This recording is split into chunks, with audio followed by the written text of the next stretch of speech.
সমাজ কল্যাণ ও সমাজ শিক্ষা দপ্তরের অধীন ক্রেশ ওয়ার্কাররা দীর্ঘদিন ধরে বেতন না পাওয়ার প্রতিবাদে শনিবার দপ্তরের সামনে বিক্ষোভ প্রদর্শন করেন।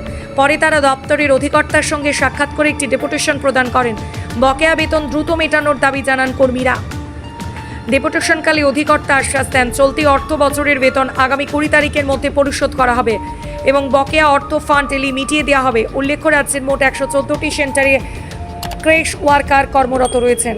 অল ত্রিপুরা ক্রেশ ওয়ার্কার, আমরা এখানে নতুন পুরানো অনেক আমরা ওয়ার্কার হেল্পার আছি। আমরা আজকে বিগত 9 মাস 10 মাস কি 15 মাস আমরা বেতন পাচ্ছি না।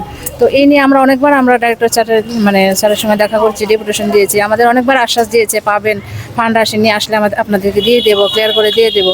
তো দেখা যাচ্ছে 9 মাসের টাকা জমেছে, হয়তো মাঝখান দিয়ে আমাদের শুধু 2 মাসের টাকা দিয়েছে। হ্যাঁ, বাকি টাকা রয়ে গেছে। এই 2 মাসের সঙ্গে আরও এখন 8 মাস 9 মাস যুগ হয়ে গেছে, আমরা টাকা পাচ্ছি না। তো আজকে আমরা মূলত এই দাবি নিয়ে আমরা স্যারের কাছে এসেছি যে আমাদের এই এপ্রিল মাসে পুরো টাকা ক্লিয়ার করার কথা ছিল, বলেছে ফান্ড আসবে, আপনাদের সম্পূর্ণ টাকা দিয়ে দেওয়া হবে। কিন্তু এপ্রিল মাস শেষ হয়ে গেল, এখন মে মাস, তারপরে আমরা টাকা পাইনি। তার জন্য আমরা আজকে এখানে এসেছি। তো স্যার উনি বলেছেন যে ফান্ড এসেছে, অল্প পরিমাণ টাকা এসেছে, এর থেকে আমাদেরকে এই মার্চ মাস পর্যন্ত পুরো টাকা ক্লিয়ার করে দিয়ে দেবে, এই আশ্বাস দিয়েছে।